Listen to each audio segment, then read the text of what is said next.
Christmas had always been sacred in our home. The twinkling lights, the fresh pine scent wafting through the air, the flicker of cinnamon candles on the mantel. Claire made sure every detail was perfect. It looked like a Hallmark movie, polished and warm. And for 7 years, I believed in that magic because I believed in us. Every year, she insisted we host her entire family, her smug brothers, her nosy sisters, and her parents, who barely masked their disapproval of me. Still, I smiled and played the part because I thought I had married the love of my life. But this year, something was off. I felt it in the way Claire distanced herself. She was colder, constantly on her phone, brushing off conversations, retreating. In bed, snapping over the smallest things. I tried reaching her. I planned dinners, offered small gestures, left her notes only to be met with indifference. Work's draining, she'd say, or I'm just tired. But deep down, I already knew. I had seen the signs. I just didn't know how far she'd go. That truth came gift-wrapped. It was Christmas morning. Everyone was gathered around the tree, her family, buzzing with energy. Sipped cocoa and laughed as I handed out gifts I had spent months selecting, making sure each one felt thoughtful and personal. In return, I got socks and one particularly itchy sweater. Then Claire stood up, cleared her throat dramatically like she was on stage, and handed me an envelope. One. Everyone went silent, watching like they were about to witness a season finale. "Merry Christmas, Brad," she said, her smile sugary and false. I opened it. Divorce papers.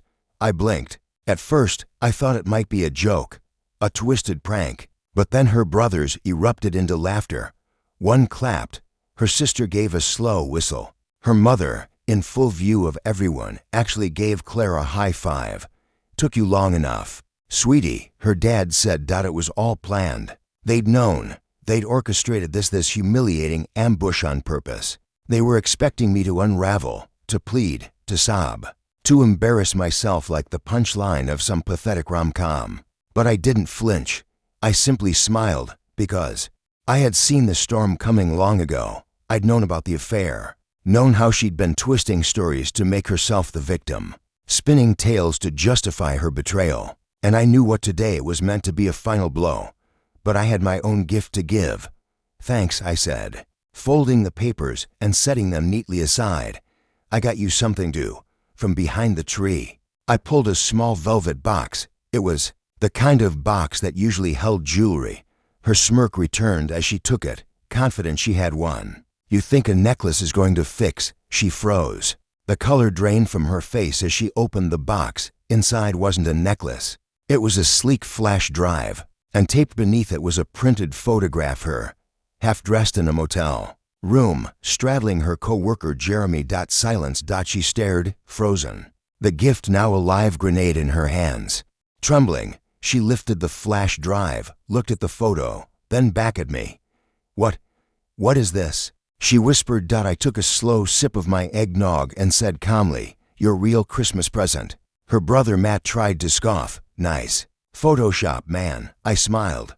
"Wanna see if it's fake?" I walked over and slotted the flash drive into the TV's media port before she could stop me. Claire jumped up, blurting, "Don't." But the screen flickered to life. There she was. Jeremy's arms wrapped around her, lips on her neck. Laughter, clothes hitting the floor. Their voices were crystal clear. "He's like a golden retriever." Claire said on screen, "Loyal and dumb. He'll cry when I leave, and I'll still get half the house." No one spoke. Her family stared in shock, their festive cheers swallowed whole by the reality playing out before them. Her father looked physically ill. Her mother clutched her pearls like we were living a melodrama. "Matt," he muttered. "Jesus Christ." Claire lunged at the TV, yanked the flash drive out. But the damage was done. They had seen it. They had heard her cruelty exposed in high definition. I stood slowly, calm. "You called me boring, unambitious. You said I'd be nothing without you." I reached into my coat pocket and tossed a thick envelope onto the coffee table.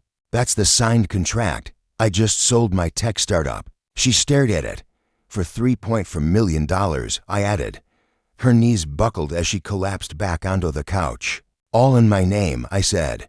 "Thanks to the prenup you insisted was just a formality." Her jaw dropped. Her father leaned forward. "Claire, is this true?" She didn't answer, but her sister did.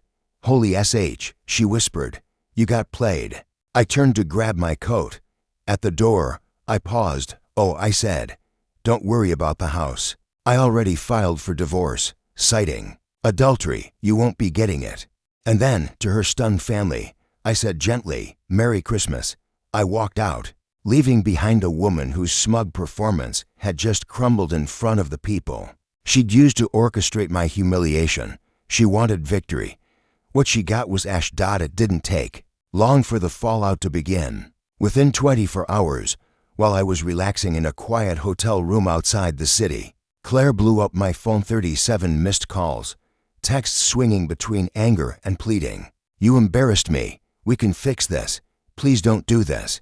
People are calling." Me, I didn't reply, but others did. Turns out one of her cousins, who saw the video, worked at the same company, and she forwarded the footage straight to HR. Within days, both Claire and Jeremy were placed under an ethics investigation. Apparently, sneaking around in motel rooms while working with confidential clients violates more than just a marriage. 2 days later, Jeremy's wife posted screenshots of the video on Facebook. Names included. It went viral, 10,000 shares in under 48 hours. Commenters piled on. "Isn't she the operations director? Didn't she just post Bible verses last week?" Trash, both of them. By week's end, they were both fired. Publicly, no soft exits, no severance, no second chances, and Claire's world continued to collapse. Her family turned cold. Her father stopped speaking to her. Her mother messaged me an apology. Even her sister, the one who cheered when I got handed divorce papers, sent me a quiet DM. "I'm sorry. We didn't know." She lied to all of us. As for Jeremy, he vanished, blocked Claire, changed his number, moved out of state with his wife, who gave him an ultimatum: therapy and relocation or total exposure to his kids. He chose self-preservation. Claire was left behind. No job, no man, no dignity, no allies. Even her reflection must have felt like a stranger, replaying every cruel word, every smug smile, every calculated lie on a loop she couldn't escape. Weeks passed. One gray Sunday, as I was making coffee in my new downtown apartment, clean, modest, untouched by the ghosts of my old life, I heard a soft knock at the door. I knew who it was before I even opened it. Claire. She looked like a wreck of her former self, eyes hollow, makeup smeared, lips cracked, clutching her coat like armor. But there was no armor strong enough to mask that kind of ruin. "Please," she whispered. "Can I come in?" I said nothing, just stepped aside. She wandered in slowly, scanning the room like she expected to see pieces of her old life on the walls, but there was nothing left for her here. "I lost everything," she said, collapsing onto the couch without being asked. "My job, my reputation, my family. Even Jeremy abandoned me. I've been sleeping in my cousin's basement. I have no one." I stayed silent. Her eyes brimmed with tears. "I made a mistake, the worst mistake of my life. I didn't mean to hurt you like this. You didn't just hurt me," I said at last. "You humiliated me. You used me." Tears slid down her cheeks. "I deserve it. All of it. I know. But please, I need help. I just need a chance to start over." There it was, the real reason she'd come. Not love, not regret. She came for rescue. But the man who used to drop everything for her, the man who bent himself into knots to keep her happy, he died the moment she handed me divorce papers and laughed with her family. I looked her in the eye. "I hope you do start over," I said. "I hope you rebuild something. But you'll be doing it without me." She blinked. "What do you mean?" I walked to the door and opened it. "I forgave you a long time ago," I said. "But forgiveness doesn't mean forgetting, and it doesn't mean you get to stay in my life." She stood there, stunned. I didn't shout. I didn't gloat. I just gave her the one thing she feared most: indifference. She walked out in silence, and I closed the door behind her, for good. The real revenge wasn't exposing her. It wasn't humiliating her in front of her family or the world. It wasn't the millions or the legal wins. The real revenge was rising above. It was building a new life she would never be part of. She lost everything chasing what she thought was better, And I found peace by walking away with my dignity, my future, and my soul intact.